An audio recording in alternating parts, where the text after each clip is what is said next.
तो हेलो, कैसे हैं आप सब? बढ़िया हैं। आई होप सब लोग सही होंगे, कोई भी लॉस में ना हो। यही दुआ करता हूँ मैं। फ़िलहाल हम लोग क्रिप्टो क्लासेस के पहले लेक्चर के अंदर हैं और ये पहला लेक्चर होगा जिसमें हम सिंपल भाषा में समझाएंगे बिटकॉइन, क्रिप्टो, आखिर ये सब है क्या और इसकी ज़रूरत क्यों पड़ी। देखिए, जल्दी से बिना टाइम वेस्ट किए हम लोग चलते हैं लेक्चर के अंदर।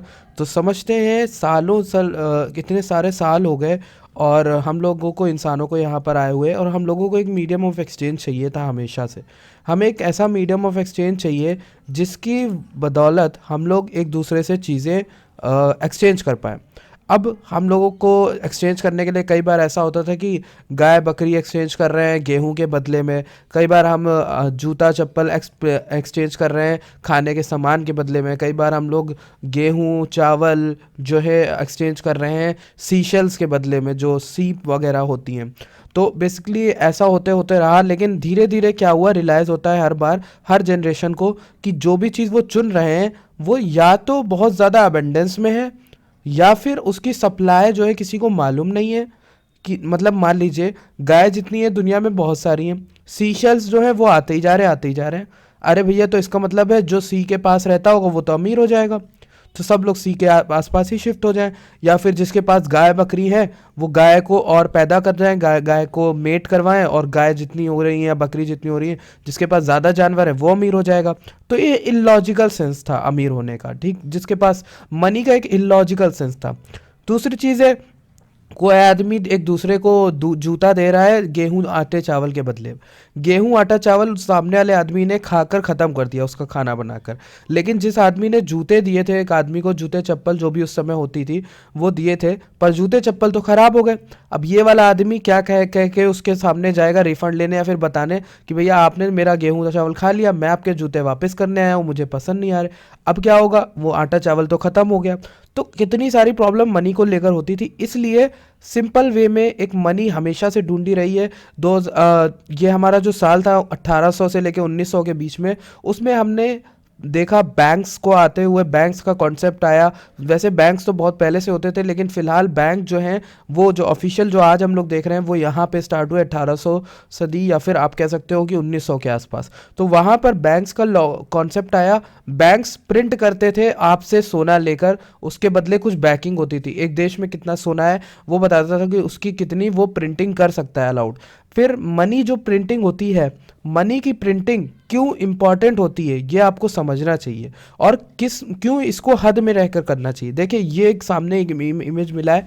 मैं पहले बता दूं, ये सारी इमेजेस का कॉपीराइट मेरे पास नहीं है, तो these images belong to the respected copyright owners. The simplest image ये मिली है। नंबर ऑफ गुड्स, मान लीजिए नंबर ऑफ गुड्स यानी मान लीजिए एक देश में, पूरे देश में, हम एग्जाम्पल के तौर पे बता रहे हैं, गाड़ियां हैं, कार हो गई, कार है लगभग 10 लाख, 10 लाख गाड़ियां हैं। और उस देश में पूरी मनी सप्लाई, यानी पूरे देश में बैंक ने जितने नोट लोगों को दे रखे हैं, या फिर पूरे नोट सिक्के जो भी हैं, टोटल मिला के उसकी वैल्यू है 1 करोड़। ठीक, 1 करोड़ टोटल वैल्यू है, और पूरे देश में कारें हैं कितनी, 10 लाख। तो एक कार की कितनी वैल्यू हो गई, 10 रुपए। जी, 10 रुपए वैल्यू हो जाएगी, क्योंकि 10 × 10 आपका 1 करोड़ बन जाएगा। 1 करोड़ टोटल वैल्यू है, तो 10 रुपए की एक कार हो गई। लगभग एवरेज प्राइस आया जो उस कार का, या फिर कोई भी और सामान लगा लो। कार तो सुनने में आपको 10 रुपए में बहुत मजाकिया लग रहा होगा, पर फिलहाल के लिए हम समझ लेते हैं 10 रुपए की। ठीक, अब मान लीजिए गवर्नमेंट ने प्रिंट कर दिए मान लीजिए 1 करोड़ और रुपए प्रिंट कर दिए थे। मतलब गवर्नमेंट या फिर बैंक जो भी है, उसने 1 करोड़ के नोट और प्रिंट करना स्टार्ट कर दिए इस साल, और लोगों तक हाथ में पहुंचा दिए। अब टोटल जो मनी है वो हो गए 2 करोड़ जनता के पास। लेकिन जो कारें हैं, जो मैंने आपको कारें बताई, वो तो 10 ही लाख है। तो इस बार एक कार की वैल्यू कितनी हो जाएगी, 20 रुपए हो जाएगी। तो कार महंगी हुई कि नहीं, कार महंगी हुई। इसमें जनता की क्या गलती है, जनता की कोई गलती नहीं थी। जनता को प्रिंट करके नोट दिए गए, वो गवर्नमेंट ने दिए। ठीक, तो यहाँ पर कारों की वैल्यू हो गई। अब यहाँ पर आप कहोगे कि जनता, गवर्नमेंट ने पैसे भी तो दिए डबल, तो जनता को क्या तकलीफ है। नहीं, कई बार ये जो पैसे हैं अमीरों को जाते हैं, या फिर किसी अलग अलग तरीके से जाते हैं, तो जो नॉर्मल जनता है जो अफोर्ड नहीं कर सकती, उसे सब कुछ महंगा ही लगेगा हमेशा। तो 20 रुपीज़, यानी ऑब्वियसली जो इन्फ्लेशन है वो 100% होता है। यानी यहाँ पर मैं आपको ये समझाने की कोशिश कर रहा हूँ कि पैसे इन्फ्लेशन कैसे बढ़ता है अगर आपके पास कोई ऐसी टाइप का मनी है जिसको आप बढ़ा और घटा सकते हो। यानी गवर्नमेंट जब चाहे नोटों को प्रिंट कर सकती है, जब चाहे नोटों को बाय बैक कर सकती है। तो इसका मतलब गवर्नमेंट के हाथ में ये रहता है कि मनी प्रिंटिंग कैसे होती है, कैसे नहीं होती है, और वो कंट्रोल करती रहती है। इसलिए हमें हमेशा से एक ऐसा मीडियम ऑफ एक्सचेंज चाहिए जिसकी सप्लाई एक फिक्स्ड अमाउंट में हो। चाहे आप देख लो कि सी शेल्स होते, चाहे गाय बकरी देख लो, सालों में जितने भी हम लोग साल से जी रहे हैं इस पूरे मतलब अर्थ पे, तो आज तक हमें ऐसा कोई मीडियम ऑफ एक्सचेंज नहीं मिला है जिसकी सप्लाई फिक्स हो। गोल्ड को आप देख सकते हो, पर गोल्ड की भी कोई एग्जैक्ट नहीं जानता कि कितना गोल्ड है। तो बेसिकली हमें एक ऐसी चीज़ चाहिए थी जो फिक्स हो। यहाँ पर काम आता है इन्फ्लेशन का एक छोटा सा कॉन्सेप्ट समझाते हैं। 1970 में एक कॉफ़ी का कप $0.25 का था, यानी 25 सेंट्स का था। 1980 में वो 45 सेंट्स का हुआ, 90 में 75 सेंट्स का हुआ। $1 की कॉफ़ी आती थी 2000 में साल में, और 2010 में वो $1.25 हो गई। करेंटली एक कॉफ़ी के कप की 2019 में जो वैल्यू है वो है वो $1.60 के आसपास। तो ये इन्फ्लेशन होता है, महंगाई जिसको हम कहते हैं ओवर टाइम, और ये होता है यूएस प्रिंटिंग मनी से। यानी यूएस की जो प्रिंटिंग टेक्नोलॉजी होती है, मनी प्रिंटिंग होती है, वो पूरे दुनिया के मनी प्रिंटिंग को अफेक्ट करती है। बेसिकली कहना क्या चाह रहा हूँ, बिटकॉइन का यहाँ पर रोल कैसे आता है। बिटकॉइन एक ऐसी करेंसी आप कह सकते हो है जिसकी सप्लाई टोटल लाइफ टाइम सिर्फ और सिर्फ 21 मिलियन होगी, यानी 21 मिलियन होगी। अब सतोशी नाकामोटो जैसे इंसान ने बिटकॉइन नाम की चीज़ बनाई जिसमें ऐसे कॉइन्स होंगे, ये कॉइन्स हमेशा फिक्स रहेंगे 21 मिलियन, और ये 21 मिलियन कॉइन्स जब तक माइन नहीं हो जाते तब तक बिटकॉइन का पूरा एडॉप्शन नहीं होता। यानी आप देखोगे जब 21 मिलियन फिक्स सप्लाई होगी तो जिसके पास बिटकॉइन होगा वही सबसे ज़्यादा रूल करेगा, और बिटकॉइन एक तरह से फिक्स सप्लाई से बिटकॉइन की वैल्यू नहीं घटेगी। यानी कि अगर एक कॉफ़ी का कप जितने का अभी है उतने ही का कॉफ़ी कप बाद में होगा, उतने ही का कॉफ़ी कप पहले भी होगा। ये तब होगा जब पूरी 21 मिलियन जो है सप्लाई निकल जाएगी, आ जाएगी। अभी बिटकॉइन बढ़ता जा रहा है, बढ़ता जा रहा है, क्योंकि उसकी सप्लाई जो है अभी पूरी तरह से माइन नहीं हुई है।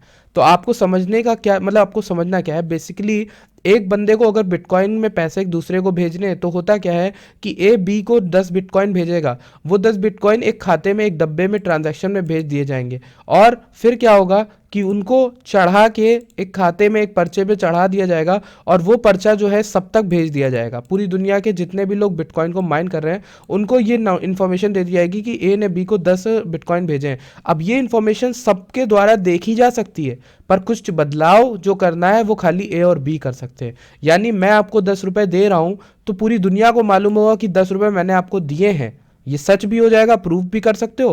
पर दुनिया वाले उस 10 को 20 नहीं कर सकते, या फिर मेरा नाम नहीं बदल सकते, या फिर बी का नाम नहीं बदल सकते। ये सबसे बड़ी ताकत है बिटकॉइन ब्लॉकचेन की, जिसको हम कहते हैं ब्लॉकचेन इकोसिस्टम। इसीलिए ब्लॉकचेन आने वाली दुनिया का मनी कहा जाता है। और इतने बड़े बड़े कॉर्पोरेशंस हैं, उनके पास इतना बड़ा ऑप्शन होता है कि वो किसी कॉइन को खरीद लें, या इसको खरीद लें, उसको खरीद लें, पर नहीं, वो कॉर्पोरेशन सिर्फ और सिर्फ बिटकॉइन को क्यों इकट्ठा किए जा रहे हैं, क्योंकि वो बिटकॉइन को जानते हैं कि वो आगे आने वाले टाइम का मनी है, और उससे अच्छा अभी भी फिलहाल कोई नहीं। और आपका भी एम होना चाहिए आगे आप क्रिप्टो में प्रॉफिट्स कमाओ तो आप बिटकॉइन को रखो। ठीक, अगर बिटकॉइन का सिंपल में समझाऊं तो सेंडर एक बिटकॉइन बेचता है दूसरे बंदे को, जो माइनर्स होते हैं बिटकॉइन के वो चेक करते हैं कि क्या ये जो सेंडर है उसने बी को भेजा है कि नहीं। तो ऐसे माइनर एक दूसरे को कंफर्म करते हैं। ऐसे करते करते दुनिया के सब माइनर जब हामी भर देते हैं तो उसका मतलब है हाँ सेंडर ने रिसीवर को भेजा है, तो वो पैसे उसको चले जाते हैं। पहले ये क्या होता था, बैंक्स जो है बैंक के पास जाता था, बैंक आपकी कोई फी काटते थे एक के दूसरे को भेजने के लिए, प्लस वो लोग आपका जब चाहे पैसा भेजे भी और जब चाहे आपका पैसा ब्लॉक भी कर सकें, आपका अकाउंट भी भेज दें। तो बेसिकली टाइम भी लगता था बैंकों के द्वारा भेजने में दुनिया के किसी कोने में, और फीस भी लगती थी, प्लस एक लेवल ऑफ प्राइवेसी भी नहीं रह जाती थी। इसमें प्राइवेसी है क्योंकि आपका नाम नहीं दिखता, सिर्फ आपका वॉलेट एड्रेस दिखता है। चलते हैं, मिलते हैं आपसे नेक्स्ट एपिसोड में। Thank you so much for watching this class.